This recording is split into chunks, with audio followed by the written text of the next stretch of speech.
Welcome back to Infodump. Today we're going to be talking. Okay. I'm still very tired. So am I. That was great. You're not tired enough to do the Nixon. Yeah, that was crazy. That was okay. So guys. Anyway, welcome to Infodump. I was going to intro this until Maddie decided she wanted to do that. Never mind. Yeah. I'll put my hands down. Yeah, put them on. Okay. I'm like giggly tired. Okay. I don't even know what the name of this fucking episode's gonna be, so fuck. We'll come up with something. Languages we can't speak. Okay. None. This is true. This is true. They are languages we cannot speak. Yeah. What? I was just gonna talk about legumes. This is our podcast. You can say whatever you want. You're right. I can't. So I found out. So there's a spice called fenugreek. Yeah.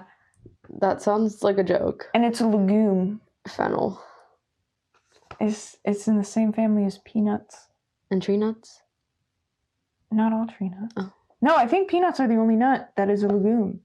Because they're technically not a nut. What's a okay, so technically a legume is a what? Is it like Is a bean. Is a bean. And a bean grows in the ground. Like a peanut grows in the ground. Yeah. Yeah? This is true, yeah. This is beans sprout on little sprouts. Like they're like a bush, aren't they? Beans are like a bush. Right. Bush's baked beans. No, I looked up legumes today and now I'm getting a little mad about it. Hold on, real quick. This is gonna end up getting cut out. A legume podcast. Legume cast. The Chromecast right now. What is the other day? Chromecast. You were like Chromecast right now. Yeah, because chickpeas. That's the example I used today. I got chickpeas because I was gonna make my own shakshuka. Congrats. Yeah. What are you gonna use for sauce? Your mom. I'm gonna make a sauce. Are you gonna use fenugreek?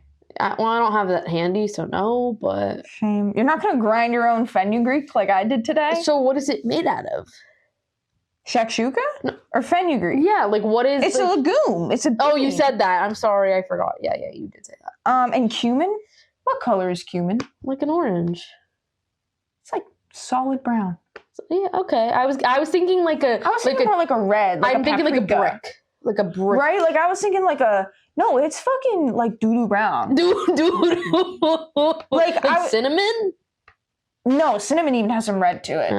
No, it's like doo-doo caca brown? Yeah, it's like mild taco seasoning brown. Taco Bell shit's brown? Yes. That's my last name. That's my full name. Taco Bell shit's brown.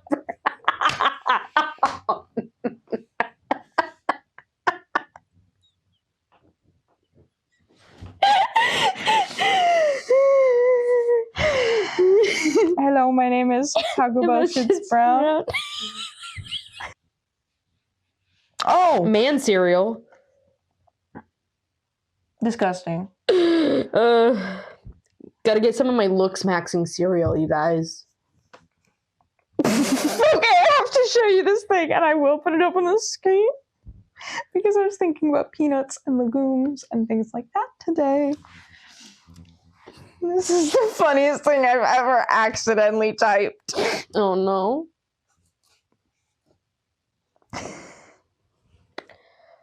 What are you allergic to in penises?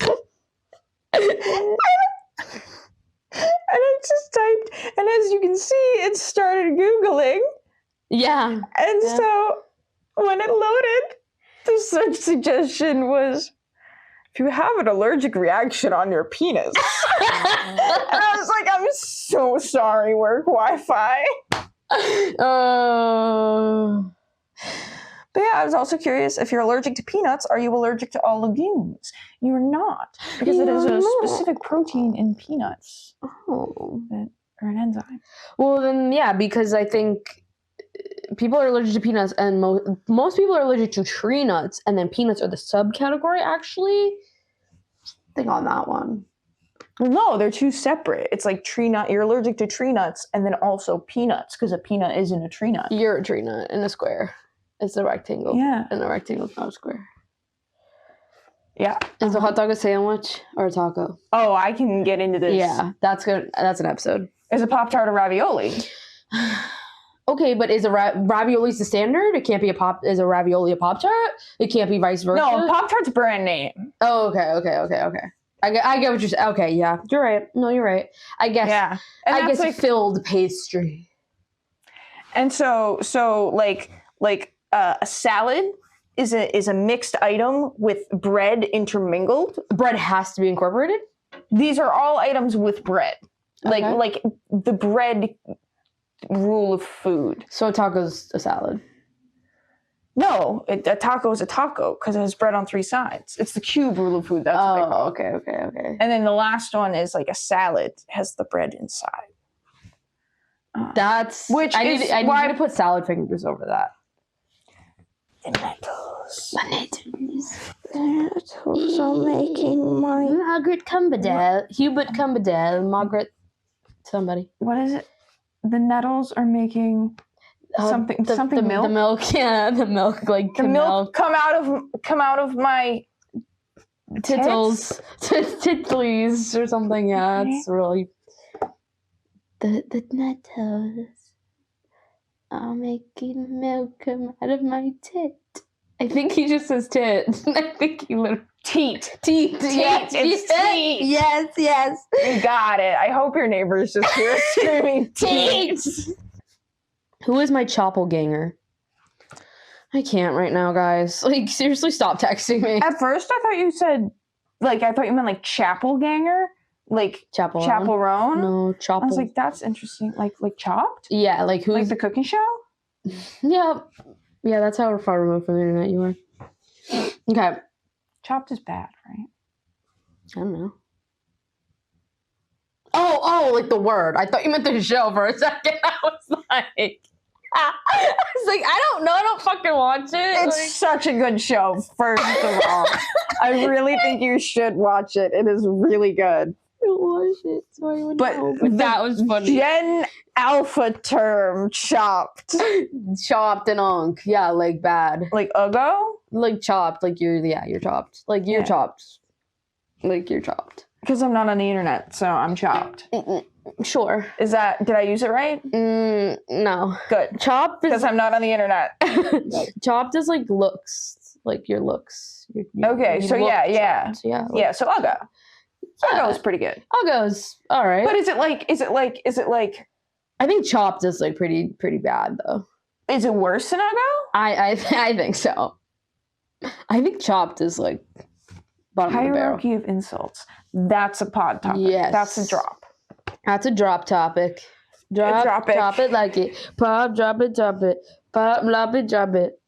What's that one? There's some song that says like sun drop in it, I feel like. And I remember hearing it in like junior year of high school. Raindrop. Drop top. That one! I was like, I know what you're talking about. What do you call an excited sausage? It's not a dirty joke. Okay. Let me actually think on this for 2 seconds. So stupid. It's not that funny. Okay, fine. What? A hyperlink. Hyper youth. Yeah, I thought it was because I was cutting up pounds and pounds of sausage today, and I was like, I forget that they're links. Rhett and Link? Yeah. Good Mythical Morning? Yeah. That's what we are. Would you like some of this on your that?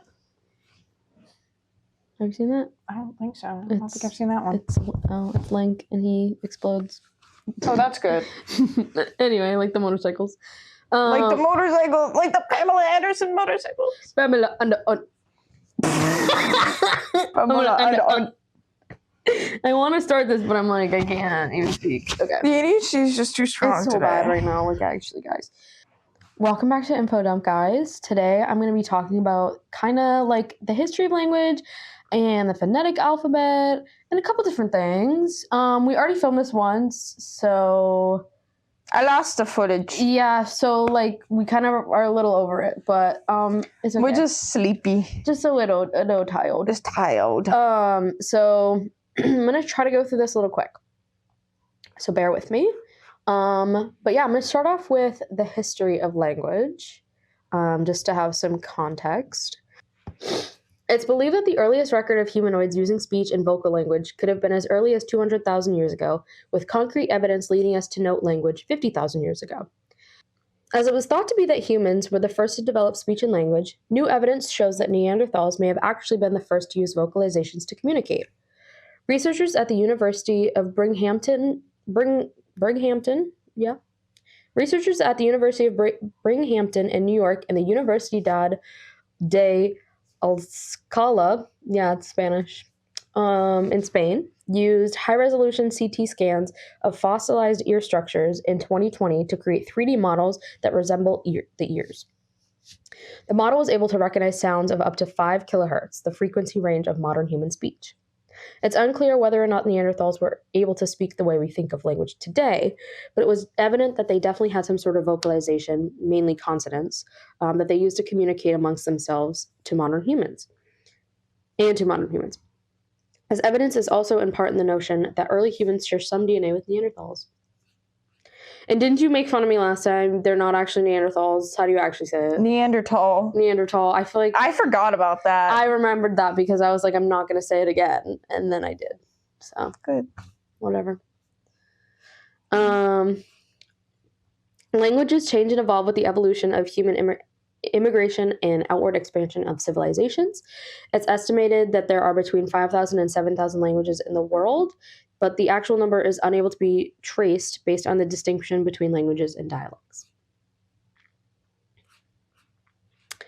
Okay, talked about this guy last time, and now you might know who I'm talking about, Noam Chomsky, because I talked about him, but no. Still no. Okay. I'm really thinking Tchaikovsky right now. No, different guy. No overture of 1800? No bum, bum, bum, bum. No, Noam Chomsky, American linguist, philosopher. It's ringing a bell now? I mean, probably because I told you about him last time we filmed this, but... Spelled Gnome, right? Yep. Okay. Yeah, exactly. Gnome. Yeah, I'm sure, I mean, I didn't really know Noam Chomsky myself, but I had heard the name. I had never met the man. Sorry to this man. If I see him walking down the street, I've never seen this man. Sorry to this man. Yeah, it's a real Tony Hawk situation. It's a real Tony Hawk sitch. I feel like I would know Tony Hawk. Oh, absolutely. Now that, because it's a thing. Like, I know Tony Hawk. Like, if it wasn't a thing, I would not recognize Tony Hawk. I know Tony Hawk. But now I'm like, well, if I see Tony Hawk, I gotta recognize him. Like, you would know. Like, he just, like, the aura around him. He just exudes that, like, swag. Maybe. He's Swagger old now. Jagger. He's old now, but... So are we. You're right. I have a frontal lobe. Yeah, I don't yet. I still got like 2.5 weeks on mine. I told Austin that my frontal lobe developed, and all he said was, "Oh boy." Oh, congrats. Punctuated too. Oh boy, period? Yeah. Not even exclamation point. Yeah. I'm just like, oh, go. You just gonna sit there? I mean, okay. Right? That's the best spot you could be. Oh. You jinxed it. You motherfucker. We should have just ignored her. Anyway, Noam Chomsky, for those of you who don't know. I opened that window the other day, so she's been sitting and looking out at the birds. Noam Chomsky is an American linguist, philosopher, and intellectual, also known as the father of modern linguistics. He studied that a singular change had occurred in humans before leaving Africa. The Great Leap, not to be confused with the Great Leap Forward, the Chinese industrialization campaign of the late 50s. But the Great Leap, 100,000 years ago, was a time period in which common language, quote-unquote language, was developed in a group of humans and their descendants. His evidence is also based on that human development of babies and how they can assimilate to any language that they're born into.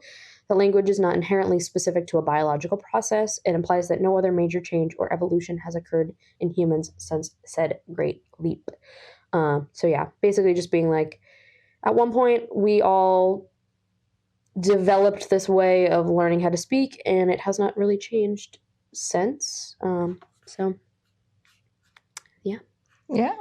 And then I also have a quote from Charles Darwin in 1871. I think this is a book or maybe an article, but it's called The Descent of Man and Selection in Relation to Sex. It's a quote from that, and it says, "I cannot doubt that language owes its origin to the imitation and modification, aided by signs and gestures, of various natural sounds, the voices of other animals, and a man's own instinctive cries." And then I wrote down a few different theories and hypotheses created over the few years, over decades, on like where language might have evolved from. So there was many theories and hypotheses created over decades of research for how language might have evolved or how it came about. But here are a few that I decided that were stand out that I wanted to talk about. So there's one called Mother Tongues in 2004. I remember I struggled with saying this person's name last time, so I'm gonna just say the last part of their name, Fitch. They suggested that languages were originally mother tongues, that if language evolved initially for communication between mothers and their own biological offspring, extending later to include adult relatives as well as the interest of speakers and listeners who would have tended to coincide. So just language evolved within like groups of families and things like that, in peer groups. Gossip and grooming. Robin Dunbar allowed Gossip and Grooming by Robin Dunbar. This one said that it allows individuals to service their relationships and to maintain their alliances based on the principle, if you scratch my back, I'll scratch yours. Dunbar argued that humans began living in increasingly large social groups, taking on friends and acquaintances.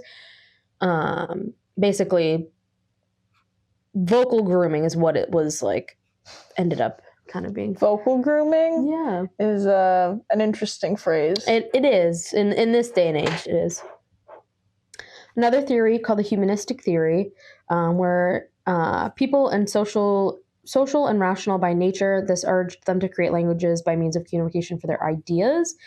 Language construction would have often occurred through a slow and gradual process, but especially in functional linguistics, the primary communication is emphasis on psychological needs. So basically, like the need to communicate ended up just having it become evolved. So originally when I wanted to start this episode, I wanted to talk about forgotten languages. I wanted to talk about how a language kind of gets forgotten and some of the ones that like more of like a mystery deep dive on like the kind of forgotten languages that you wouldn't have known, yada, yada, yada. But I didn't really get down that path. I kind of ended up steering into One Direction. One Direction, oh my God. I kind of steered down One Direction on the phonetic alphabet and some other things, but I did want to kind of go into a little bit of how language is forgotten and that kind of process. So it's called language attrition, and it's basically the process by which proficiency is decreased or an entire language is lost. This can happen in two variables, but it's likely only happens to bilinguals for their first and native language. This would occur if the person was isolated from someone who doesn't speak that language. The acquisition of a second language. This could also be common for languages that are used more frequently. The second theory is that a second language of the individual has not been kept up on their studies and or fallen out of daily use. L1 attrition is the partial or complete loss of one's first, often native language. This can often result from the immigration to an L2 dominant region, daily activities in L2 dominant environments, or motivational factors. Basically meaning if someone spoke a native language and they moved to a country or a place where that language was not really spoken much, and they could speak the other language that was being spoken every day, they would end up losing their native language. And then there's L2 attrition.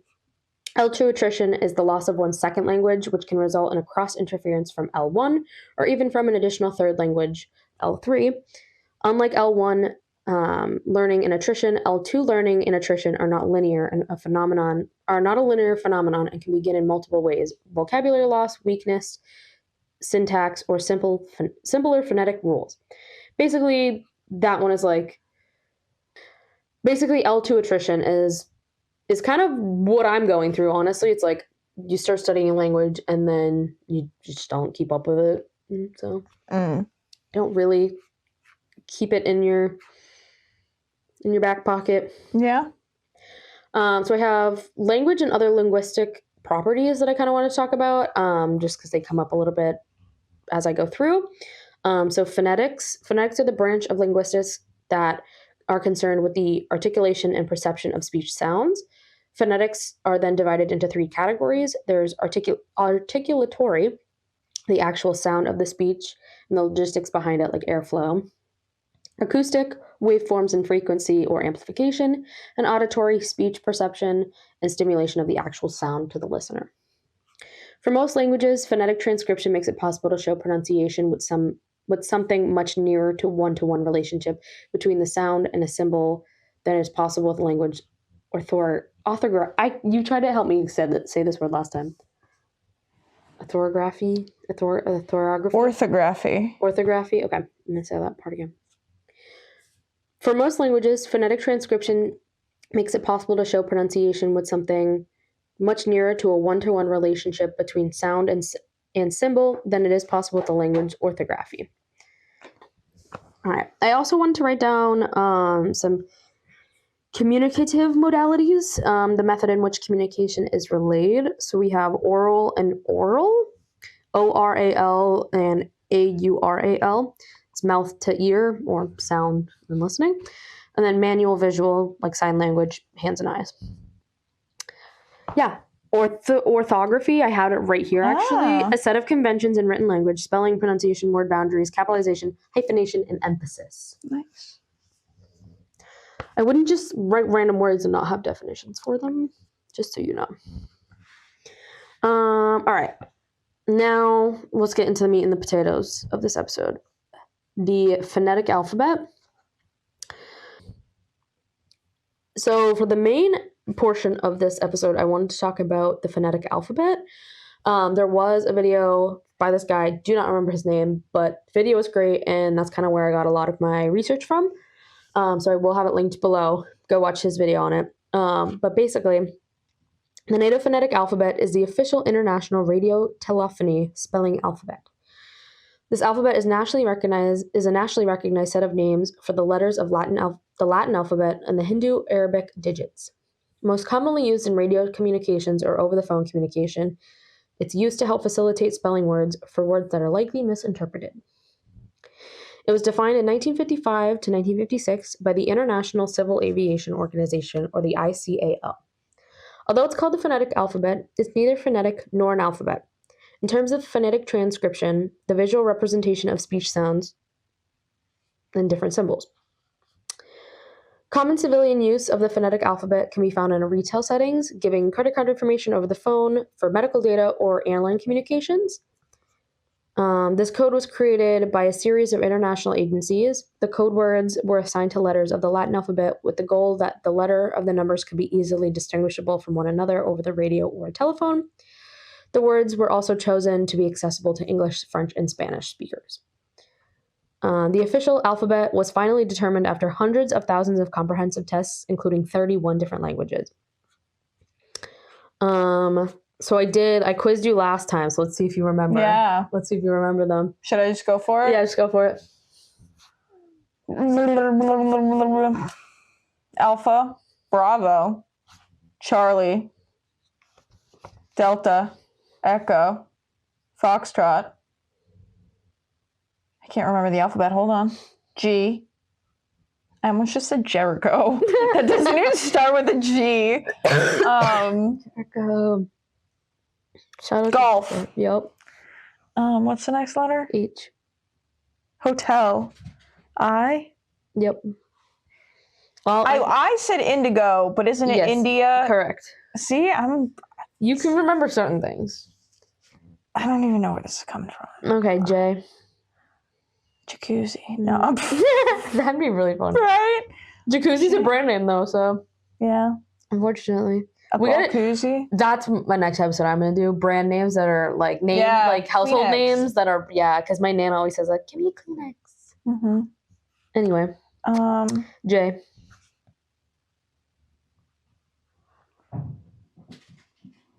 Maybe I don't remember J.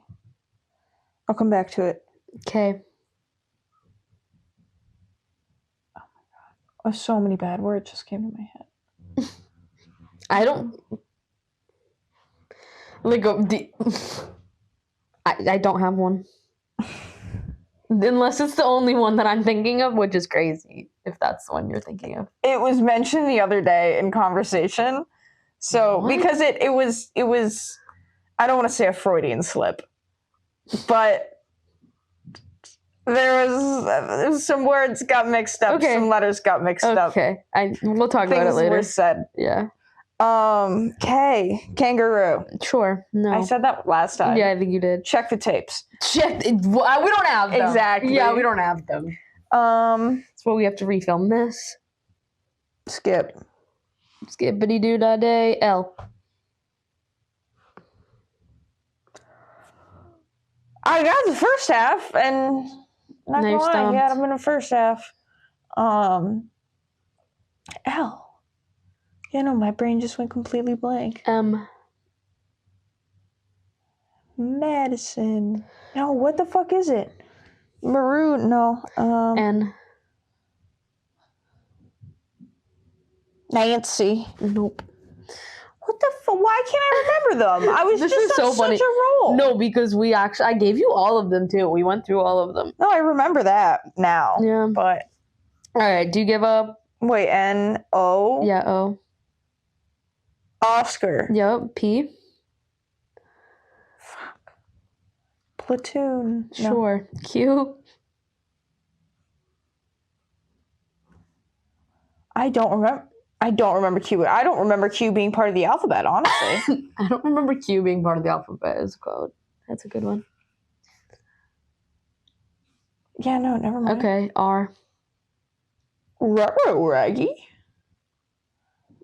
Nevin would love that one. Yeah, I know. I did it for her. Oh, okay. S. Not Sam. That's the normal people one. Mm-hmm. S isn't Sam. No, because the M could be Mr. Saratoga. I don't know. T. You said last time you know this one because I gave it to you last time by accident, and you were like, "That's the only one I would not have known." So Tango. okay, good. I was gonna say if you didn't know that one, that would have been embarrassing. But okay, Got him. you. Hopefully that doesn't get picked up. You. What the fuck is you? Who's The Jewel? TV show. Who's Jewel? That just reminded, yeah, because I was thinking of that, what you were just gonna say, but then there's the meme of the girl from Euphoria. Who's Jewel? Oh. You? Who's Jewel? My first thought was Ulta Beauty. Yeah. Okay, cool. V. Varicose veins. W. Wario. X. X-ray. Good. I almost said xylophone. God. That's not an X sound. No, it's exactly. Exactly? Okay, why? I don't know why. I don't know why. Fuck, what is this one? I feel like I made my song. I sang my song. So you said sun, and I was like, when did you make a sun? Yesterday. Damn. Yeah, that's quick. That's why you're in the hospital with Alex. Yeah. Wait, we were at Y? Yeah. I forgot we had a spoon. The Yangtze River. Of Okay. The Chinese Civil War, 1948. What? Oh, okay, so you know that, but like. Because that was in my animal episode. I'm teasing it. Oh, No. yeah, teasers. That comes out in 2 weeks. Teaser, I hardly know her. Oh. Oh. Okay, Z. Zulu? Yes. How did you remember that one? I figured that was the one you were gonna never remember. Because unfortunately, I remember Zulu. Because do you know about Zulu time? No. You didn't say this last time we filmed Really? this? I You feel did like I not- always talk about Zulu time. I've never heard of this. So you have the 12-hour clock. Mm-hmm. And Did we you talk about this in Groundhogs? No, No, you didn't talk about this? no. And then what? What was I saying? Zulu clock. Zulu Yes. time. So you have 12-hour clock. You have 24-hour clock. Yes. And then you have the Zulu clock. You're making this up. I'm literally not. It's a 26-hour clock. Who? Where? Why? Oh, It's like- yes, there is one place in the world. That's Yeah. like, yes. Okay, I do know. Yeah, that. it's Zulu time. So, Oh. but anyway, Okay. what was the thing I was gonna go on a tangent right before that too. I had another funny thought. It's gone now, though. Well, my mom said that we need to stay on topic, so Oh, shit. Holly. we gotta stay on topic. Don't hurt me. So Aw. I'm gonna make sure she goes to that timestamp and listens to this exactly. Hey, Mom, go check this out. This is a timestamp. Maddie has a secret message for you. Thanks. Anyway, back to the NATO alphabet. Now I'm just thinking of the fucking paddle from the guy from the country store. And he was like, my dad made my girlfriend a spanking paddle engraved with our wedding anniversary. What? That was that guy. What guy? Where? The When? guy at the country store. What country And, store? The one that I worked at. Oh. Okay. Yeah, I was and so confused. He about would what hit you're on me talking all about. the time. I thought you were and talking about like we went to like a boot and hat store. I was so No. confused. No. Okay, I know what you're talking about now. The country store. Okay. You actually meant. You thought I actually meant like country boots and country. Yes, like that's why I was confused. I didn't realize we were using code names for a second. It was. I know, but I know you didn't want to say the name of the town. Oh my god. Now I'm catching on, but you never told me that story. Really? Yeah, I never heard that. No, never did. Yeah, I know, because I shook up a pizza paddle. And because I wanted it for art. And this guy was like, who are you spanking with it? My girlfriend's got one of those. My dad made it. That's awful. Yeah. Like, I never wanted to hear that, but thanks. Thanks for inviting me. Yeah, he also printed out a bunch of pages on utilitarianism and then handed them to me while I was at work because he told me he dresses utilitarianly, and I was like, that's an ethical principle. Like, you can't, like, you can, I guess. And then, so he printed out a bunch of stuff about utilitarian cargo shorts. Okay, Like, yes, like, yeah, also, but bro, like, you're not getting the message. like, yeah, like, Yeah, like utilitarian isn't just, like, function over fashion. Right. I got my Janko jeans with my 42 pockets. Yeah. My cargo shorts. Okay. So the actual phonetic alphabet in order. A, B, C, D. Yeah. Got it right. Yeah, good job. Alpha, Bravo, Charlie, Delta, Echo, Foxtrot, Golf, Hotel, India, Juliet, Kilo, Lima, Mike, November. Mike. I fucking hate that. That pisses me off so much. November, Oscar, Papa, Quebec. November. It was going to be Nugget. That was like one of the ones that they decided. Why against. are they like this? I don't know. Oscar, Papa, Quebec, Romeo, Sierra. Quebec, infuriating. Because the ICAO is in Quebec. Because you're in Quebec. Quebec? I really hope that I don't have a screen to put over this right now and everyone's just looking at you. Yeah. Cool. Quebec. Romeo. Quebec? Oh my god, can I finish? No. Romeo, Sierra, Tango, Uniform, Victor, Whiskey, X-Ray, Yankee, Zulu. Yankee. Oh, yeah. I was doing my Yankee Doodle Dandy. Yeah, Yankee. Poodle Dandy. Yeah. I don't know. Yeah. Yankee butt. Yankee butt. I wrote on my lobster butter today, I wrote lobster butts. And now I just think about lobster butts. So. Yankee butt. Market that's Fresh lobster. I was thinking about the wacky butt or the bad horsey. The horsey rules. What? It's a long story. The fuck is happening The right horsey now? rule. It's an old Why video. are we talking about horse butts? You started at lobster butts. Yeah, because they're cute. Okay. They have cute little tails. Okay. I Anyway, don't have to kill them. the NATO phonetic alphabet also has numbers. Thanks for looking directly over my shoulder. 1, 2, tree, flower, 5, 6, 7, 8, 9, 0. 100 would be 00, and 1,000 would be 1,000. 1,000 and with 2 NDs. It's horrible. 1,000 and 1,000 and. probably, yeah. Yeah. 1,000 and. Why can't you just say 1,000? Because that could be misconstrued. They did like More than 1,000 and? Yes, because then they know what you're talking about. You know what I mean? Like, I don't know. They did tests. Don't ask me. This was made in the 50s. Oh, you're so stupid because you're from the 50s. Okay, let me go back to my history lesson. Wait. Before I do my history lesson on how it was created, blah, blah, blah. There are number examples for the phonetic alphabet.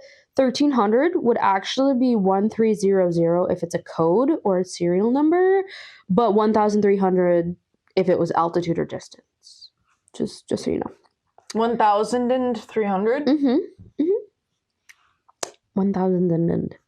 Some examples of the changes. As of 2013, it was reported that Delta was often replaced by David or Dixie at the Atlanta International Airport, where Delta Airlines is based because Delta was also the airline's call signal.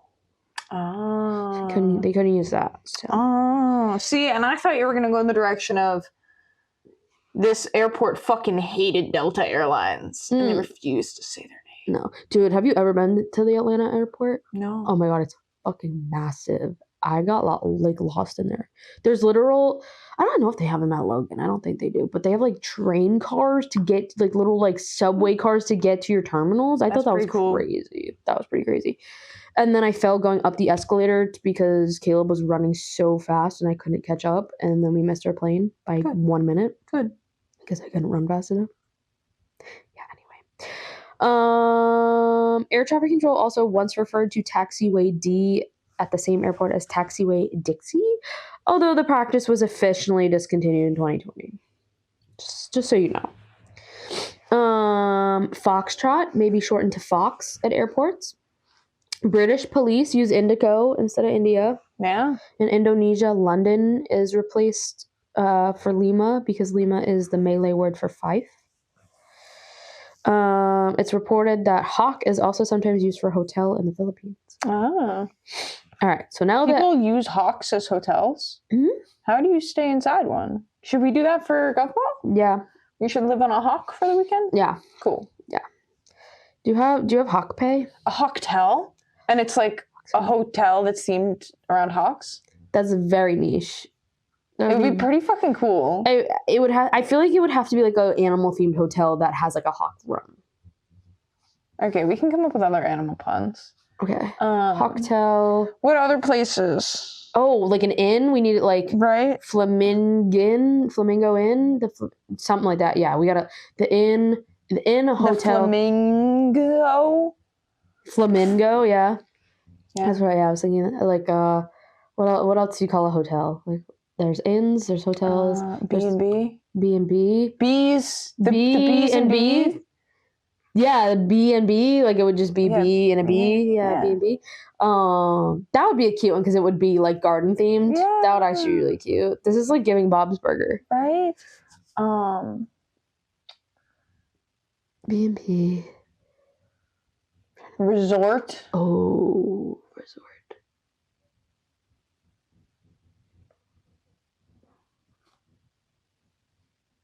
What's an animal that starts with R? Raccoon. Oh, the Raccoon Resort, and it's a trash themed room. Yeah. It's like garbage man themed for like little kids. I'm the garbage man. I'm the trash man. The trash man. I get out of the rain. I start throwing trash around, and I start eating garbage. I'm the trash man. Anyway, remember when I was talking about... I'm not gonna lie. Okay, anyway. Lima beans.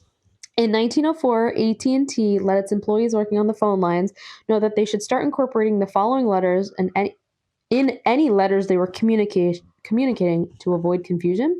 Can't even say that sentence. Basically, they were telling them to be like, if they were trying to spell out like a word, like apple, would be A, B, C, P, Q, R. I'm like trying to figure this out in my brain. Holy crap. And then it would be for Apple, it would be A, B, C, P, Q, R, P, Q, R, L, M, N, E, F, G. Yeah, like they would have to say that. They would have to say that to spell out. I'm sure they had a chart right in front of them. Wouldn't have to be memorized, but maybe. You never know. I feel like you'd get used to it. Probably, which would be crazy. Because there's only 26 letters. There's only so many. There's only 26 different options. Well, but then you got to think about, there is 26 letters, yes, correct. But the statistical, like, trying to come up with, so it's like every word, though, but like apple is going to be different from like, you know what I mean? But Like, you only have 26 options to pick from. I don't know. Once you get Yeah. used to that. I'm going to start using it. I'm going to start incorporating that. I'm going to quiz myself. All right. Okay. Anyway, other civil telecommunication companies started to come up with these spelling alphabets. A Western Union and a previous AT&T worker came up with a list of words used for the spelling, and this was the birth of spelling alphabets. The U.S. Navy had a sort of spelling alphabet for code for flags. The U.K. Army created one on its own as well. So, like, if you saw a different flag, it would have like a code name, so you could like decipher it. Pre-World War I, the development of a two-way radio that could support voice, telephone alphabets were developed to improve communication for long distance or low quality. The first non-military international recognized spelling alphabet was adopted in 1927 by the CCIR, the predecessor to the ITU, or the International Telecommunications Union. During World War II, various spelling alphabets were used amongst nations in battle. In the U.S., for example, used the Joint Army-Navy radio telephony alphabet in 1941 to keep everyone aligned between armed forces. Commissioning Harvard's... Oh, so this is how they came up with like the official one. Commissioning Harvard's Psychoacoustic Laboratory to come up with a list of 2,400 words in consideration, and they ran it through many tests, but they were on a time crunch due to the ongoing war. So this is the Combined Services Alphabet, the U.S. Abel Baker alphabet. In Germany, the Berlin Telephone Company had its own version made up of men and women's names in German. However, the Nazi regime wanted to change this. They decided to change it to some of the letters. David, Nathan, Samuel, and Zacharias were changed because they were too Jewish. They were changed to Dora, Nordpol, Siegfried, and Zeppelin. Nordpol. Yeah, for North Pole. Yeah. Yeah, Nordpol. Nordpol. That's what I'm naming my next cat. Nordpol? Yeah, Okay. Nordpol. Nordpol. Nardwar? Nardwar. Yeah. Yeah. Who is that? I can't believe you didn't know Nardwar. Not me just saying who is that? Yeah. He's an interviewer. Like he's okay, now I remember who interviewed that like is. literally everybody. Doot. He's got like a little song that he does. I'm watching Nardwar. I'm watching Will It Blend. I did watch Will It Blend. So you just were not that cool. I was watching like Graveyard Girl, Steal a Babe 09. Yeah, like Bethany Moda. I was a big... That Bethany name Moda. sounds very familiar. She was like the first beauty guru ever. Bethany Moda. I also... Jenna Marbles. You watched Jenna Marbles? No. What? Nope. You didn't watch Jenna Marbles? Nope. Oh, goodbye. Yeah, crazy, right? Jenna Marbles. I was also like on O2L, Tyler Oakley, Joey Graceffa. Like I was in the internet. That's great. I was like a YouTuber for real. Alfie Days. Oh my god, all these names are coming. So this through. is why you're like the way you are. Oh yeah, like all these names are coming through right now. Troye Sivan was on YouTube before he was a musician. I watched Troye Sivan. I didn't know Troye Sivan until like 2 years ago. I watched Troye Sivan's coming out video in 2013. That was like a big deal for me. Troye Sivan's coming out video like was like culturally significant to me. Yeah. Like, and I hate to be the ignorant person who's not on the internet who's just like, man, that's a lot of work. It just was. Like I just didn't watch TV. I just watched YouTube as a child. Yeah. Like I wasn't a TV show kid. I was a YouTube kid. Which is crazy because you still watched more TV than me. Yeah. You know. You're over here like, oh, well, I really liked Austin and Ally. And I'm like, I saw the first episode. I never said that. I actually never said that. Okay, maybe that was Ashley. Yeah, because I never watched Austin and Ally. Okay. I watched like 2 episodes of it because my mom dated this guy who had kids that were like that age, but I never watched it. Because there was one Dog with a Blog. I did watch Dog with a Blog. Yeah, no, that was older. I did watch that was new. That was newer. I did watch that. That was a good one. No, I couldn't. That was the last one I watched. That was the last Disney show I watched. You watched Liv and Maddie? No. I watched maybe the first episode. Right, I was like, she has my name. I should watch it. Maybe the first episode, but no, I never actually watched it. Yeah. That was way too old. That was way too young. I was way too old for that. What were other ones that were just coming out at the end of our eras? I think the last one I officially watched, like the first season of it, was Dog with the Blog. But after that, I stopped watching it because that was like right after like Lemonade Mouth and all Bizaardvark? We watched that to make fun of fucking. Yeah. Okay, so speaking of Bizaardvark and the segue from YouTube to Bizaardvark, we'll circle back. Jake Paul. I was watching Team 10. Unfortunately. I don't even know what that is. With my mom's fucking boyfriend's kids, we were watching Team 10. It was Jake. That's how Jake Paul got started. Well, Jake Paul got started on Vine, but to see this is this is that episode that I need to talk about where I know like connections of things. Like you name something, I'd be like, this person's connected by this and this and that. I just had like a weird thought. Yeah. That like THOT are. Wait, what's his name? Jake Paul? Yeah, are they brothers or twins? Logan? Him and Logan? Yeah, they're just brothers. Okay, fuck. They're not twins. Damn. They're like a year apart or 2 years apart. So I was gonna say because I thought they were twins for a second, but if they were twins, they would be the evil counterpart to the Voros twins. They kind of already are. Yeah. Actually, they're such deep. Okay, you obviously know the lore about Logan Paul. Please tell me. Yes. Okay, you're not that far. I don't know the difference between the two. You said Jake Paul, and I was like, the one from the Suicide Forest? No, that's Logan Paul. Okay, cool. Mavericks, that's literally Logan Paul. Like, he's annoying as fuck. Jake Paul's Team 10, and then he also fought what's-his-face. Yeah, the WWE thing? Yeah. That was recent. That was like last year, yeah. That was like 2 years ago, maybe. That was like 2024, I think. Yeah, it's more recent than Forrest. For sure. Forrest was like 2018, 19. Really? I thought it was way older than that. Maybe that was 17? in like freshman year of high school. No, that was like junior year of high school. No. That was like 2017. Now we're debating Logan Paul. How did cancellation get here? Logan Paul cancellation of 2017. Go sleep. Okay. What's happening? No, I need to know though, so I'm gonna look it up. Oh my god. I'm gonna guess 2018.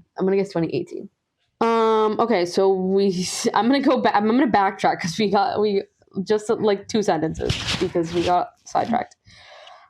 In Germany, the Berlin telephone company had its own version made up of men and women's names in German. However, the Nazi regime wanted to change this. So we had David, Nathan, Samuel, and Zacharias, but they were too Jewish, so they were changed to Dora, Nordpol, Siegfried, and Zeppelin. Hello. That stayed until 2022, and then they changed it to city, places, and names as replacement. I actually didn't write down those ones. In 1944, the International Civil Aviation Organization was established to oversee the civil flights and flight communication. The ICAO, headquartered in Quebec, they are the founders of the NATO Phonetic Alphabet, or the ICAO alphabet. The first official ICAO alphabet was Abel Baker, the one from the military. However, it would need to be changed as many members of the ICAO did not speak English and were having trouble deciphering, as pronunciations were found to be difficult. A professor from Montreal was then tasked with coming up with a code that was easily spoken to non-English speakers.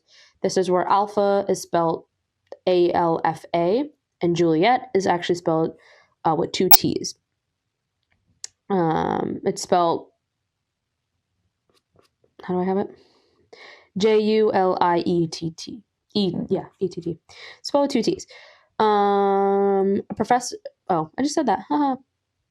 NATO got their paws in the mix when complaints about this new alphabet was raised. Many tests were added after this and eventually landed on the official alphabet. So they ran through like 15, 20 tests on this thing. There also is some code words for like symbols, but I didn't hear much about it in my research, but I do have the little chart on it. So the stop is a period when it's not a decimal point. Comma, just comma when it's not a decimal point. Dash or hyphen, slant, bracket on or bracket off. Okay, then I also quickly talked about Morse code because I did want to do the NATO Phonetic Alphabet, and then I want to do Morse code, and then I also want to do accents, but accents I think needs either its own episode or just like there's a lot to kind of go through. So Morse code is another form of telecommunication. It's a text encoder that takes characters and makes them into a standardized sequence of 2 signal durations called dots or dashes, or dits and dots. It's named after Samuel Morse, a developer of the encoder. The ITU's International Morse Code encodes the 26 basic Latin letters A through Z and 1 accented letter E, and the numbers 0 through 9. And some messaging procedural signs such as K for saying okay. Upper and lower case letters have no distinction. Okay, this is where it gets a little confusing on how to understand the process of how the dits and the dots kind of go, but just bear with me. A dit duration will play at the start to establish a connection of clarity and communication. Once the actual signal is going and is sent, a rhythm is established. The code is usually half a beat to keep with consistent across all forms of communication. The duration of a da is 3 times the duration of a dit. Each dit or da within an encoded character will be followed by a period of silence, aka a space, equal to the duration of a dit. The letters of a word are separated by a space of duration equal to 3 dits, and words are separated by a space equal to 7 dits. So, kind of a lot of information there. Morse code could also be memorized and sent in forms perceptible to humans.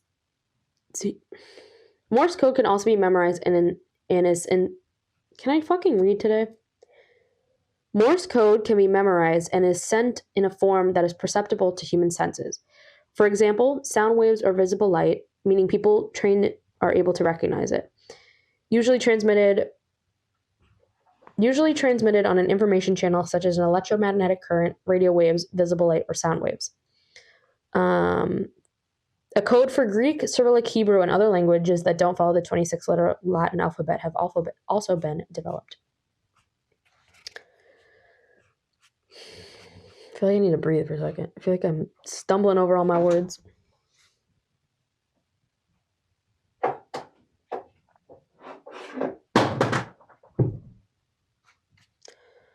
Because then she just does that and walks away from her. Like, it's not like she wants the object. She's just doing that to cause chaos. Yep. Like, okay, girl. Okay. Early in the 19th century, European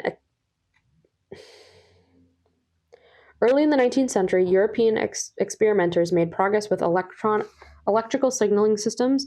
Can you, just sit for 2 seconds while I say this, please? Okay.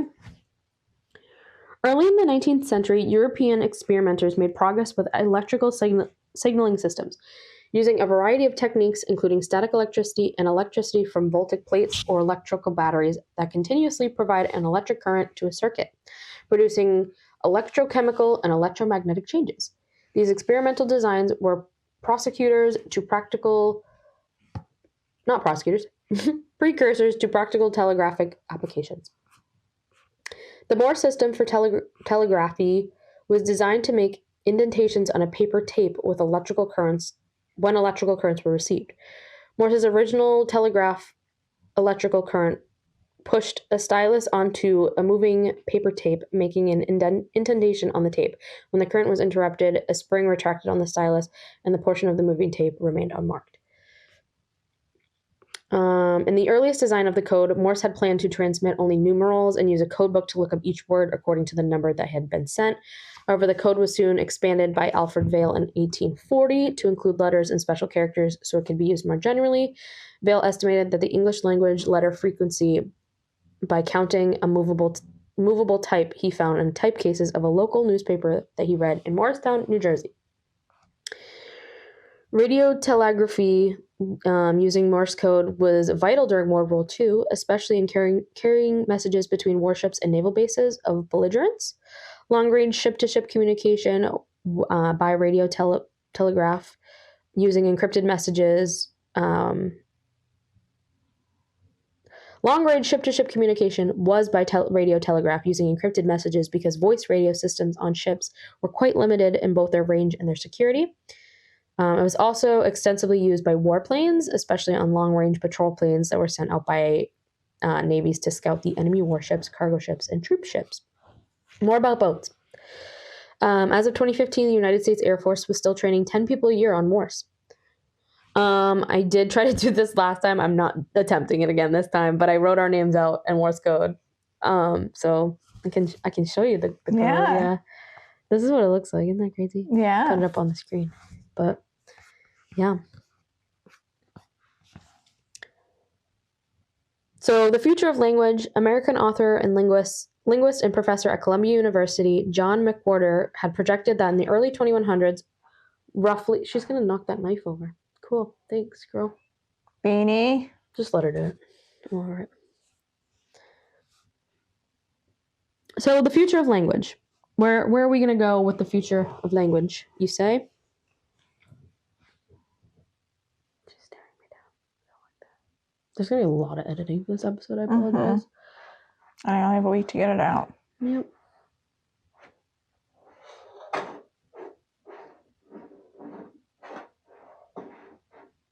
Do you think it's getting picked up? No. Oh, okay. You can look and see if it's getting picked up on that little tiny bar. You can't see that far. If I'm being honest with you, I actually can't see. You can't see the bar moving at all? No. What bar? Where? Right here when we talk? The little white thing? Barely. It just looks like a long blob to me. I'm not going to lie to you. I am pretty blind. You need better glasses. That's not that far. Because I can make out the shapes. No, I can see it now better. Now that now I know where to look. But the beginning of it, I can't really see. It's all white. This is blocking it.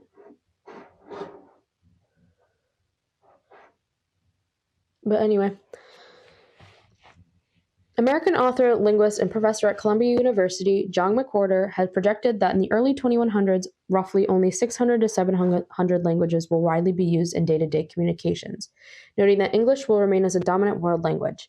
He believes that languages will evolve to more streamlined or blended, with examples given as Kebbenorsk in Norway. It's an incorporation of words and grammars used from immigrants in Norway, such as Turkish, Arabic, Kurdish, Persian, and others.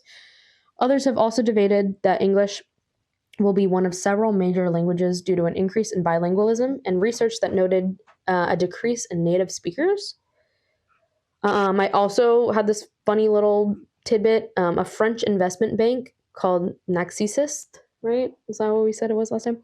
They proposed that French would be the world's most spoken language by 2050, as a sub-Saharan Africa is becoming more populated.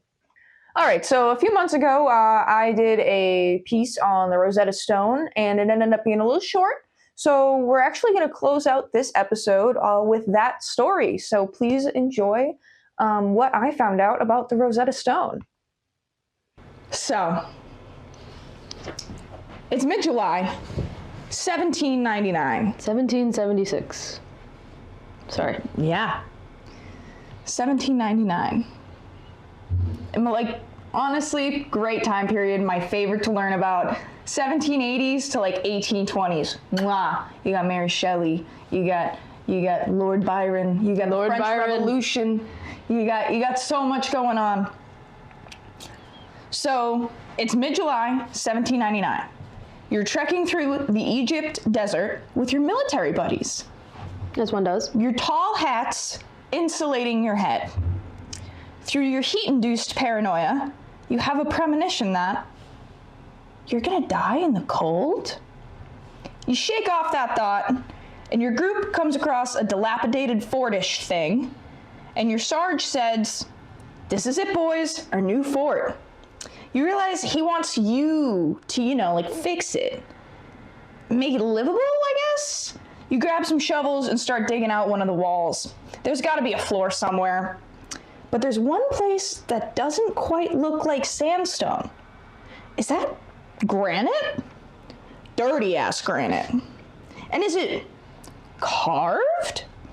Sarge is coming around the corner and he sees you and your buddies inspecting the rock. Inspector Gadget. He tells you to get back to work. Apparently, it's a stupid rock. Fuck that guy. I'm pretty sure that rock is important. All right. Talking about important rocks here and not Dwayne.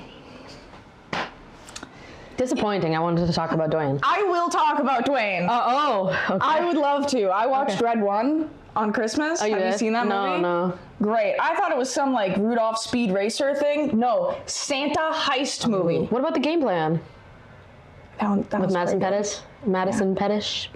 I don't know how to say her last name. Something like that. Something like that. But yeah, so long story short, Santa heist movie with Kiernan Shipka as the fucking villain. Oh, yeah. She's been in a lot. Yeah, fucking Your wild. cousin? Yeah, my cousin. Yeah. We could be related. You have to be. There's not a lot of Shipkas. It's kind of crazy. Yeah. Okay, so talking about important rock. You can probably figure out that we're talking about the Rosetta Stone. Dun dun dun. Prior to this deep dive, I made sure to write down my preconceived ideas about the Rosetta Stone, and I knew it was a stone with languages, and it led to deciphering hieroglyphics. I figured it was found in like the 1950s or something, and when asking other people, what do you know about the Rosetta Stone, most replied with the language learning software, which is named after the original Rosetta Stone, which I had to do some research on the language learning software. Of course. So that will come up later. All right. So from our little story, it was found in July 1799 by a group of military people. Okay. That will come back. Right now, we're going into the creation. And after this, I have vowed to never go further back than like 1500 AD because there's not enough stuff. Ship christening was tough enough. Trying to figure out, trying to weed out the racist articles from, the 1200s and yeah. So this was difficult to piece together, and I hope I did it justice. So, 200 BC. Ptolemy V. That's a name? Yep. Look at how it's spelled. Oh, can I not zoom in? Oh, there we go. Ptolemy. Oh, with a P. Yeah, with a silent P, guys. I don't know what that's like. Pushing P. So, Peeing aside. Ptolemy Silent P the Fifth was a child. Silent P the Fifth. It's my band name. That's my son's name. Silent P the Fifth. Crazy. Okay, and that's my drag name. Yes. Okay. Anyway. All right. His father, the pharaoh, died, as they did, and the chief minister, Sosibus. I love these names. It honestly could be Sosibus. I hope it is. Sosibus? Let me see. That word. That one. So I feel like it's Sosibus. Because that I is throwing me off. Yeah. Sosibus? Sosibus. I don't know. So the chief minister, so the dad dies, the pharaoh dies, he's got a kid and a wife, and a minister.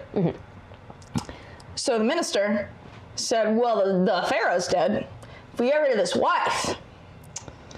So he sees the opportunity to kill the queen, handing the throne to 5-year-old Ptolemy V. Silent P the Fifth. Yep.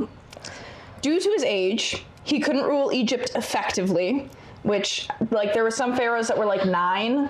So it's okay, what's the cutoff here? True. But 9 is crazy.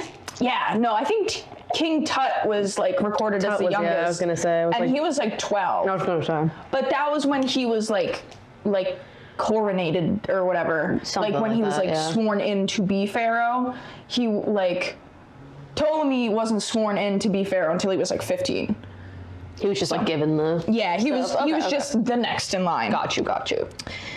So the chief minister was given all the power, like he planned. Why he killed the wife, I mean, it's not proven, but he probably killed the pharaoh too. Dun dun dun.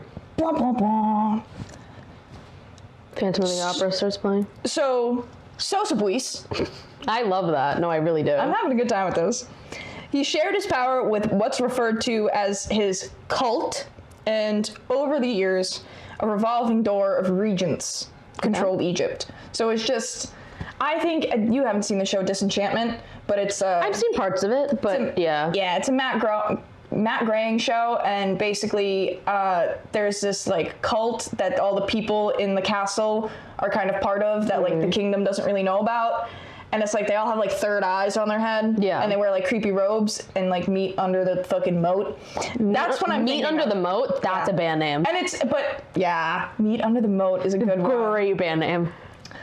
But their thing was a sex cult. So, yeah. Which, I mean, hey. Meet Under the Moat is sex cult music. That's the genre. You're not wrong. Yo, can we start designing logos for all these bands? 100%. I'm already on it. No, we have, so for context, guys, you say something absurd, it's a band name.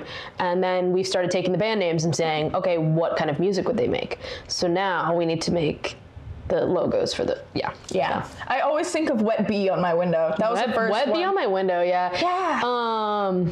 What was last night we said bisexual optometrist. That was a great one. But my favorite one on the list is Cumball Machine. I was literally thinking Cumball Machine right now. That's the best We came up with another one the other day, though. It was great. I forget. I'm thinking of the logo, that it's just a gumball machine with like drippy gumballs in it. Drippy gumballs.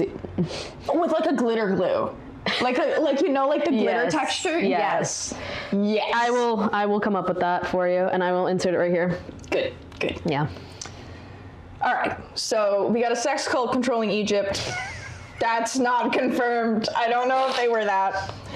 During this time, it wasn't great, and revolts took place, and territories were lost. Egypt seemed like a dumpster fire, and it was about to be gifted to a 14-year-old. Mm-hmm. So imagine being 14 and gifted a whole fucking country. Yeah, crazy. Yeah. In 196 BC, Ptolemy V became of age to be crowned pharaoh, which was apparently 14. He had been in the throne for 9 years, but in control of nothing. So they told him he was a pharaoh, and he was the pharaoh for legal purposes, but he didn't make any decisions. Right. Did he have to like sign things? Like technically give like the final answer? I don't think until he was technically not until he was sworn in. I think Sosabuis was. No, I love that. I really do. Are you gonna name your child that? Let's go. Okay, bet. Sosabuis, you're out there. My child will be named Ptolemy, and they'll Silent P? No, it's gonna be Silent P. Anyway. All right.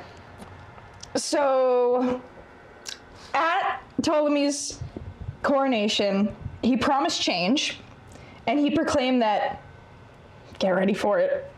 He proclaimed that taxes would be abolished for the general population, as well as the military. Ptolemy released prisoners, outlawed press ganging, which I looked up what that was, and now I can't remember what it is. Oh, hello. But I think it was, I don't remember. And then he gave back land to members of the rebellion. So the people who rebelled during the 9 years that he was not in charge, he was like, you guys are just trying to make ends meet. So here's your stuff back.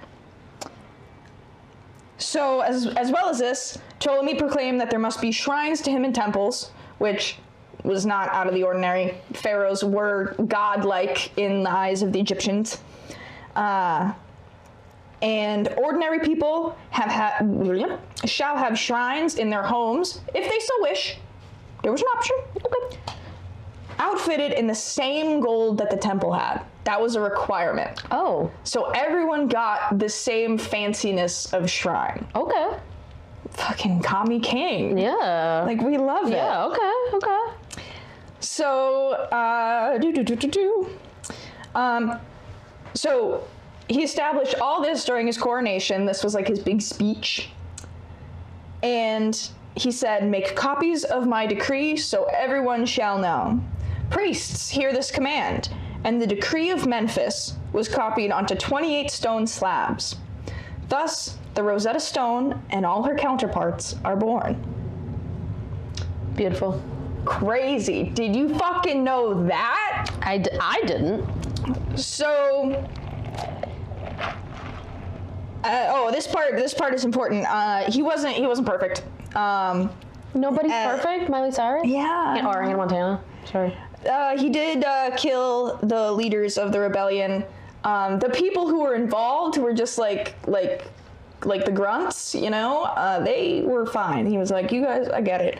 But the leaders, he killed them for entertainment during his coronation.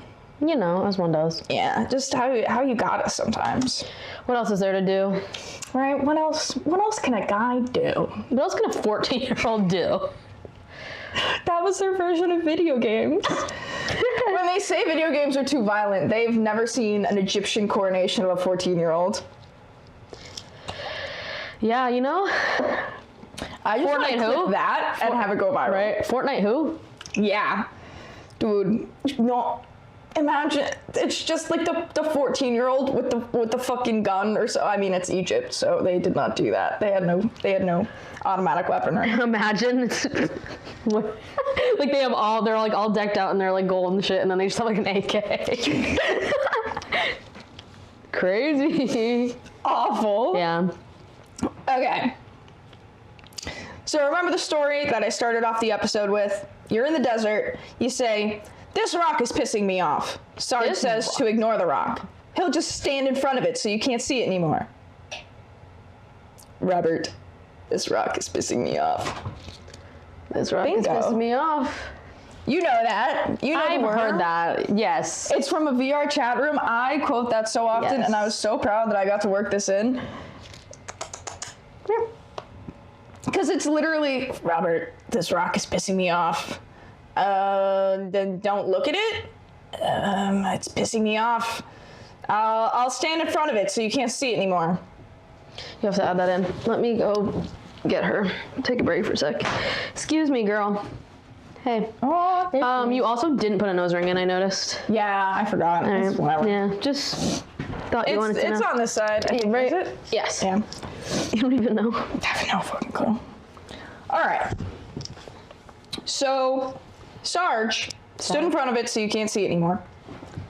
Do not knock the camera over. And secretly, Sarge thought it was an interesting find. So he alerted the newly developed Scientific Association in Cairo, and they collected the rock to study it. Okay. The reason you were there in the first place, strengthening Fort Julian, where the rock was found for the current military conquest, Napoleon's occupation of Egypt. Wow. Here in the podcast, we introduce Napoleon as a reoccurring fucking character because he keeps coming up in all of my research. Yeah, no, he's really everywhere. I knew he was short, and I knew they cut off his penis, and that's it. Why didn't I know about him more than that? He came up a lot in my college history classes. Dude, it's ridiculous. Yeah, he was, ridiculous. So, yeah. So, the rock got taken to be studied, and you forgot about it. Who cares about that rock? Yeah. There was a lot of work to be done on the fort. But in September, so it's July, you find the rock. Now it's September. An article was released that spread fast. The rock might be the key to deciphering hieroglyphics. It's not just a stupid rock. It's a boulder. It's a boulder. This rock was obviously the Decree of Memphis, now named the Rosetta Stone because it was found in Rosetta, Egypt. Okay. At this point, I have to stop calling it a stupid rock because it was really a monument. Called a stele, it's a slab of stone that's taller than it is wide, and it's made of granodiorite, which is like dirty granite. So in the beginning, it was like, what is that, granite? Dirty ass granite? See? Dirty ass granite? Foreshadowing, people. I'm an English teacher. Supposedly, in a town next to my hometown, there's a lot of pink granite, and everyone loves it. Like, they're all like, "Oh my god, snazzy! That's the pink granite." That's all I really know about granite. It's really all I know about rocks. Literally just the strip club down the road. Yeah. Yep. Can you stop being a menace right now, please? Like, we're trying to film an episode. Hey. So it's dirty granite. That's what it looks like, and it's separated into 3 rows. each with an inscription of the Decree of Memphis. Unfortunately, through the years, damage occurred and a significant portion of the top of the stele is missing. The top inscription is 14 lines of hieroglyphics, which hieroglyphics was the script used for royal purposes. That's what important things were written in. The middle is 32 lines of Demontic script, which Google Drive keeps telling me is spelled wrong and isn't a word, but it is. I promise. And that was the everyday, almost like cursive writing, like how like our grandparents viewed cursive, like, oh, it's just a quick way to write. Yeah. You know? And most literate Egyptian people used, which very small amount of Egyptians were actually literate and able to write. So the bottom is 52 lines of ancient Greek, which was widely spoken at the time of the creation of the Rosetta Stone, because it was just before like the whole Cleopatra shit happened, which there are like 9 Cleopatras. Was not expecting that. I did not know that. Yeah, I looked up Cleopatra and it was like, which one would you like to look at? 1 through 9? Which one's the famous one? Yeah, I thought Which there was one just bathes this... in milk. I didn't know that. Yeah. Oh, Yeah. okay. But it's the one that married the guy. Yeah. Caesar, right? Caesar Milan? Yep. Yeah, him too. Yeah. Dog whisperer. Cleopatra married Caesar Milan, and that's the rumor we're starting. Because you're telling me that Anne Frank and Martin Luther King were born in the same year. Mm-hmm. Rosa Parks died in 2005, so she could have saw Shrek. Like, it makes sense. Crazy. Cleopatra and Caesar Milan? Yeah. Yeah, so the bottom is 52 lines of ancient Greek, which was spoken at the time of creation because they were conquests and whatnot. And it was still widely spoken at the time of discovery for some ungodly reason. But yeah, like Mary Shelley and those people, like people of the French Revolution were like, I should strengthen my ancient Greek just in case I need it. Never know. Right? And then people were like, yeah, we don't use this shit anymore. So it's pretty fitting that the Greek text is on the bottom of the stele, because, you know, their pre-war routines and such, they were on the bottom. You getting that? Because they'd have gay sex before war. Yep. Yeah, I was pretty proud of that one. Yeah, great. My notes literally just said Greek was on bottom, insert joke about pre-war routines. And then when I was writing it up, I was like, gay sex. All right, so we got 3 languages. Top is cut off a little bit because it's busted because it's old. But with these 3 languages, They busted a nut on the top? yeah, There you go. exactly. There you go. I had to bring a joke in there somehow. So with all these languages, all saying the same thing, could it be used to translate? Thomas Young, born in 1773, spent his early life absorbed in languages. Absorbed. By 14, he had learned Greek, Latin, French, Italian, Syriac, Samaritan Hebrew, Arabic, Biblical Aramaic, Persian, Turkish, and Ge'ez, which I believe is the language... Shit, I thought I wrote it down. Maybe it's like Ghana or somewhere. Can we look it up? Yeah, real quick. It's G-E'-E-Z. ES. Easy. I knew what that so was. tired. I knew what that was. G's or G's. No, that's literally not what this says. Hi. Blah, blah, blah. Okay, Wikipedia, we get you. Ethiopic. Yeah, Ethiopia. So it's not near Ghana at all. I just saw the G and made a weird assumption. Yeah. That's how it be sometimes. Classic Ethiopic. So he's got how many languages? 2, 4, 6, 8, 10, 12 languages that he has learned by 14. I don't even know English and I'm 24. Yup. So in 1794, what is there left to do after you learn all these languages but go to medical school? At 14? No, he was okay. born in 73. I didn't hear.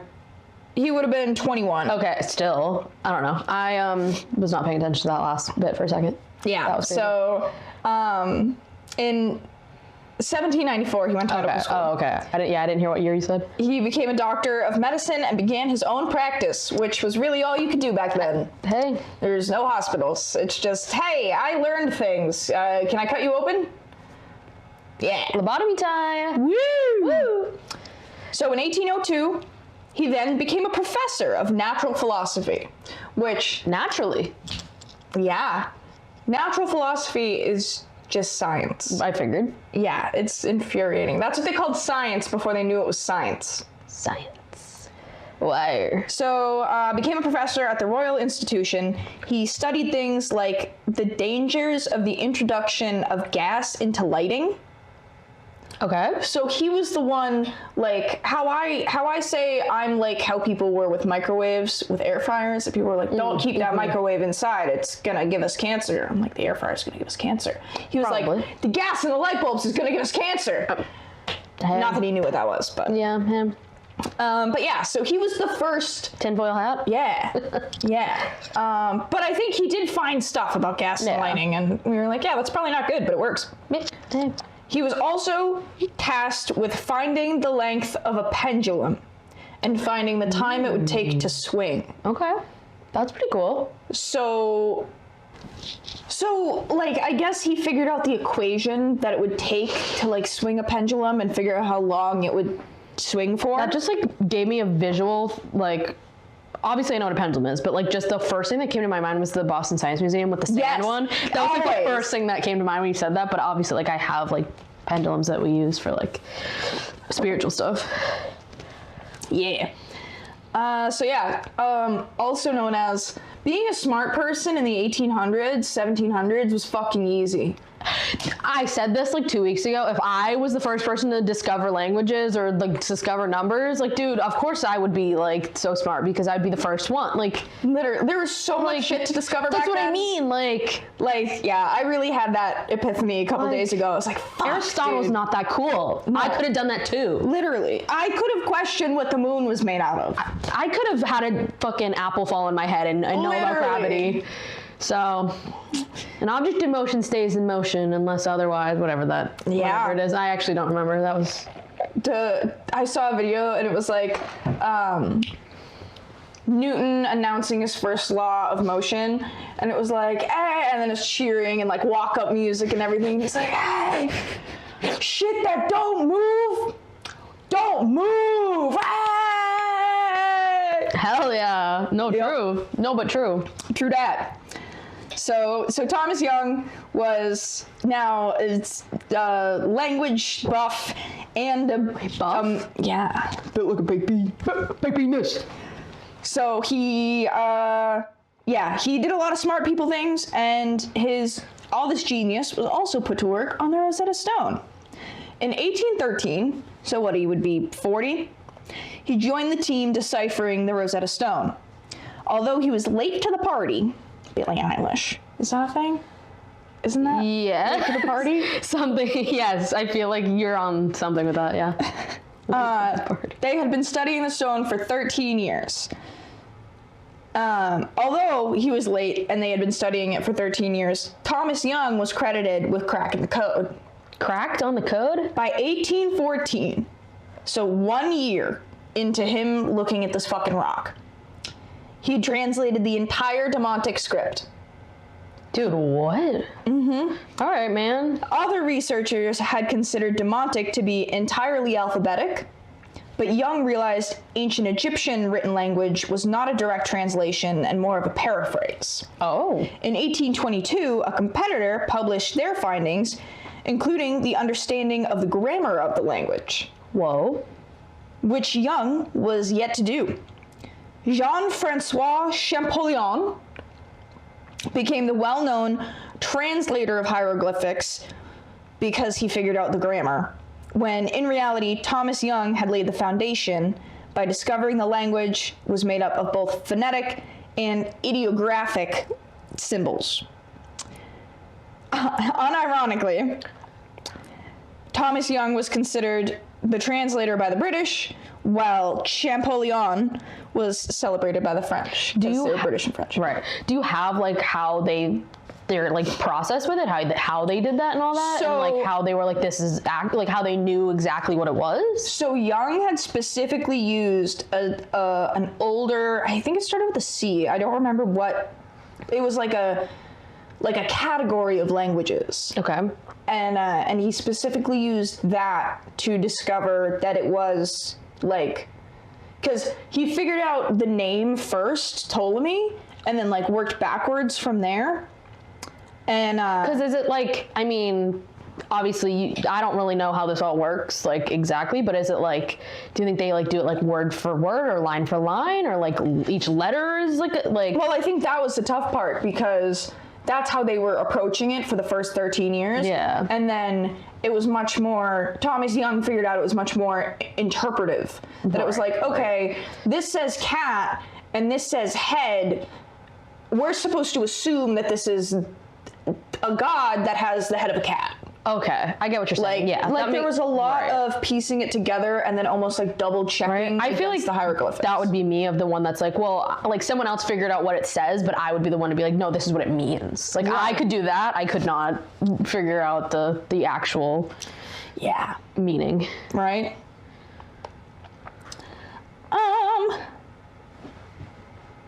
Yeah. So Thomas Young was British, and the other guy was French. So it was like, you know, A little competition. yeah, a little battle.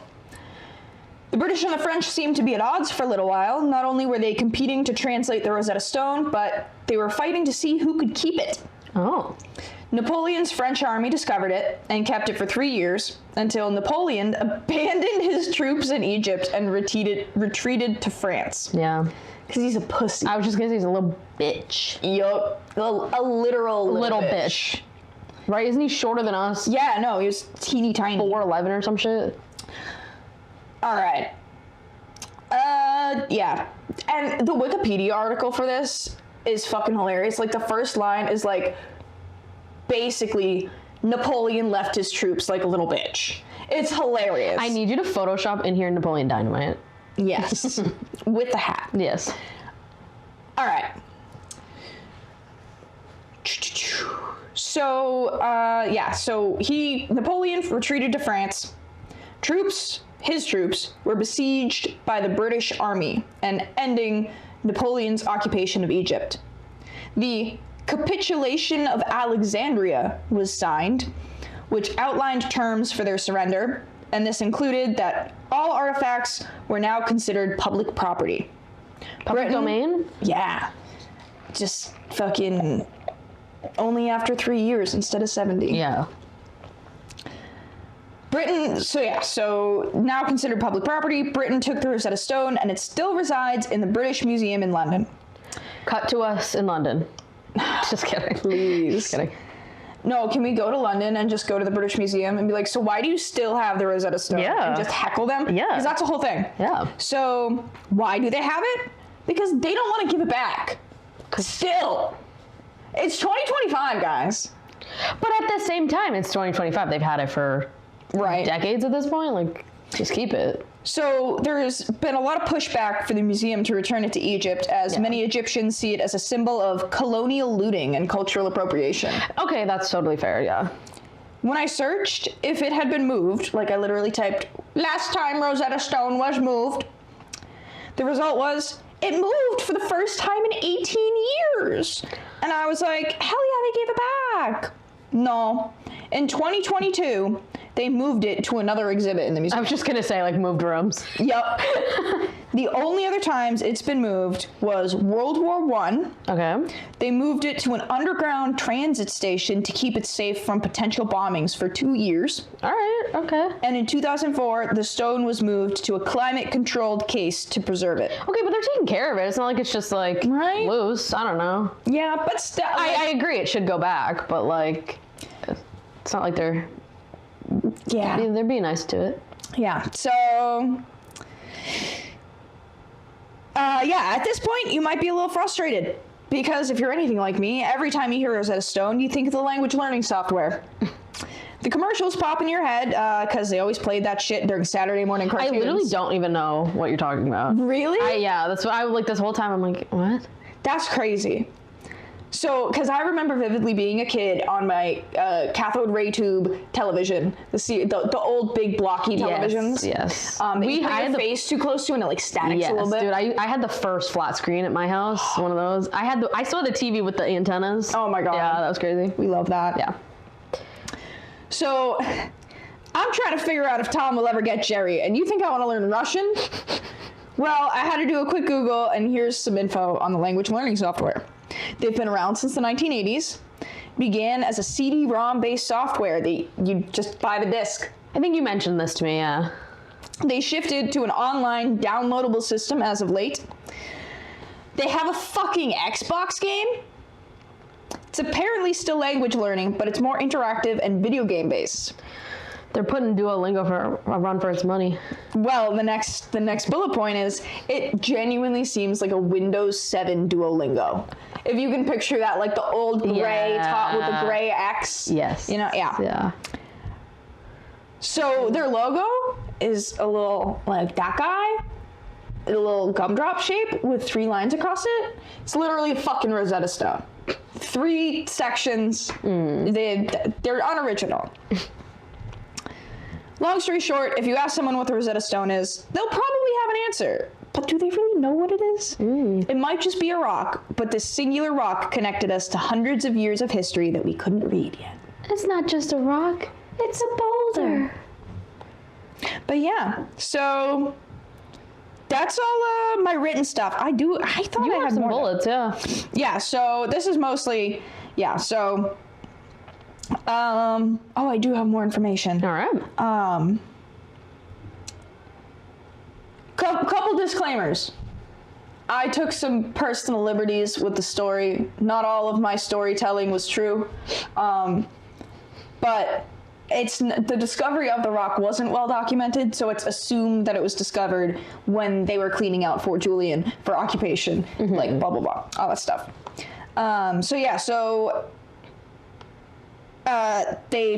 Thomas Young first discovered the royal name Ptolemy in the hieroglyphics and then like pieced it around from that.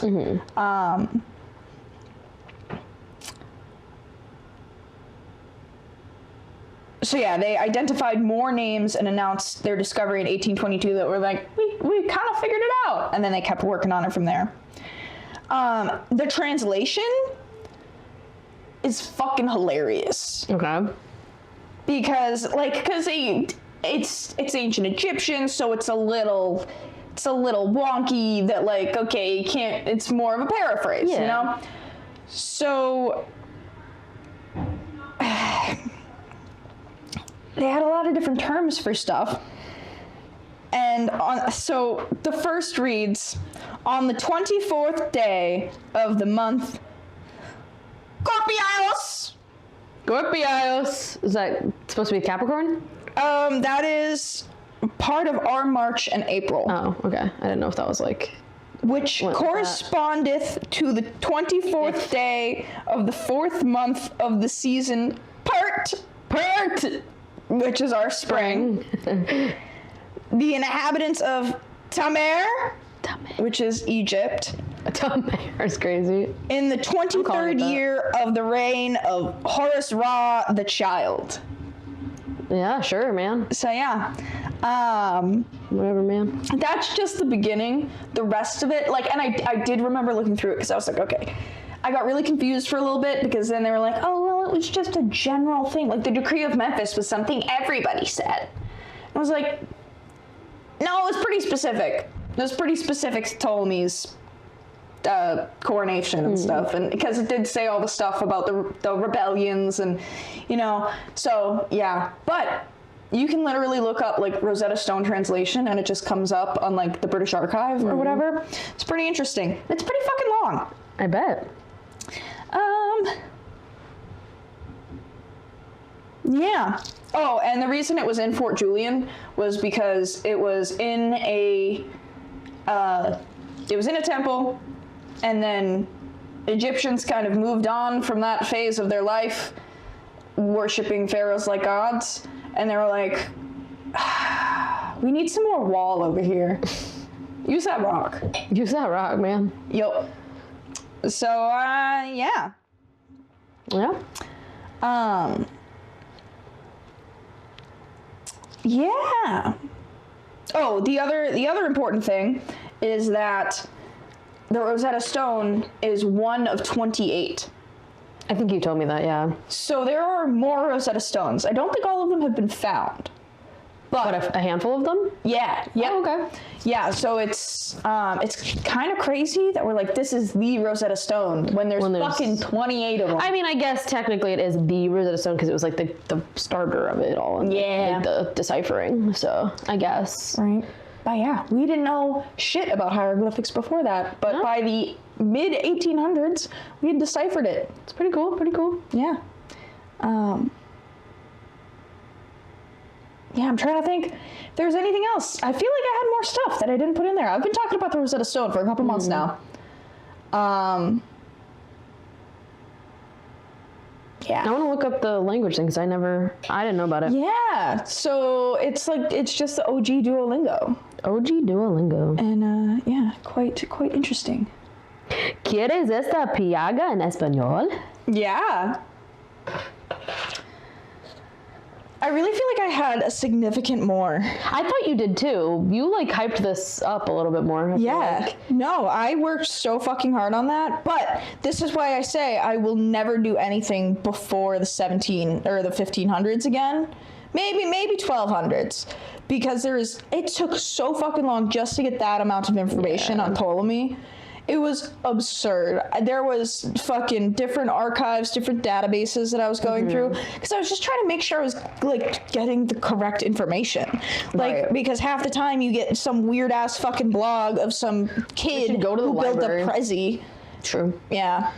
Dude, I hate when that happens when you're searching something and no one's done any research on it. So it's like some child's high school Prezi. That happened to me so many times in college trying to like research a topic and it would literally be a Prezi and I'd be like, guys, this is not a primary source.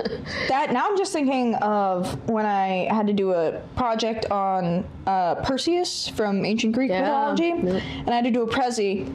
We had to do a presentation, and we were allowed to use slides or Prezi or whatever. But we were teaching the class, so we each read our own myth, and then we had to teach the class the next week. Yeah, that's kind of one of my college classes we had. Yeah, and so it had to be at least 10 minutes long. Oh, holy shit. A 10-minute presentation on fucking Perseus? Yeah, what year was this? 2018? So you said senior year or junior year? Senior year, I think, actually. All right, that's a little better. I thought you were going to say it was like sophomore year. I was about to be like, that's a little crazy, but... No, but yeah. I had the longest presentation. I was the only one who did a Prezi. And were you the only one who actually hit 10 minutes? No, I think most people hit 10 minutes at least, but I think mine was like 17. Damn. It was ridiculous because I literally laid out every single piece. And Perseus is one of the longest Greek myths. Yeah. Like when you talk about like the short, like some people have fucking Echo. And it's like, have you ever heard that one? Yeah, fucking love that one. But it's literally guy wander through woods, horny for nymph get mad, look at lake, pretty much. Die. Pretty much, yeah. Like, it's like, all right, Perseus did the Gorgons, Medusa, and all that shit, which I did. Stranger Things was hot at the time. So they're demogorgons or whatever. So I put a photo and I was like, not these. And then I was able to do like the clicky thing with the Prezi, and then it like flipped to Medusa. And I was like, look at me. And my teacher was like, I was really expecting you to have done a whole presentation on the demogorgons when those popped up. And I was like, oh no, she messed up. I was like, no. That was like the time in 7th grade. Okay, 7th grade. Okay, I'm 14, guys. Okay, I had like a English lab or whatever. We had like, it was called like multimedia or something or whatever, and we would go sit in the library every week and we'd like research a new topic and write paragraphs or whatever. And the last project we had to do was kind of like that. It was like a full presentation at the end, and my teacher was like, all right, go research Martin Luther. So I did Martin Luther King because I didn't know who Martin Luther was. And then I came back, she was like, all right, just show me like what you found for like websites and like your articles and all these different things, like just so we know what your baseline is. So I showed her this. She was like, that's not who I was talking about. Womp womp. I was like, girl, I had never heard of him. Yeah, his was the 95 Theses or something. So then I had already had all this research, so she was like, just do Martin Luther King. I was like, ooh. We love that. All right, so I was like in a totally different time period. Everyone else was like, I love that. I was like, hey guys. That reminds me of a Spanish class that I had. I think this was 7th grade, and we had to do a famous Spanish person from history. So we had a list of Spanish people that we could pick. I think I ended up with Picasso. Okay. And Fitting then, art major. right? And did you know Picasso lived in the 1960s? I did. I know. Yeah, fucking wild. Back to Rosa Parks. Right? You could have watched Shrek. Yeah. You don't know. Like crazy. And Dick Van Dyke is older than sliced bread. yeah. He turned 100 last week or 2 weeks ago. But yeah, so in Spanish class, 7th grade, pick a person, and one of the people is Selena. So this kid, Devante, says, I picked Selena. And everyone's like, oh man, I want to know. And then we finish it all. And my teacher goes, Devante, you know that's not Selena Gomez. And he goes, what? Is Selena Gomez for the gays? I don't think she is. But yeah, she's like, yeah, no, it's Selena. The Selena. And The he was original like, Selena? yeah, she had to pull up pictures. Yeah. So he, like, in front of the whole class. It was so funny. That being said, I'm reiterating this story maybe a week ago to Avi, and I'm telling him this funny story. And so I get to the point where I say, Devante says, it's not Selena Gomez?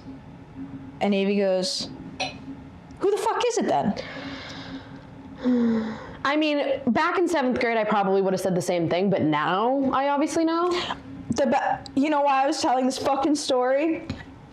We were watching Superstore, and a Halloween episode, Amy is dressed up as Selena. Yes. And so I was like, funny story about Selena.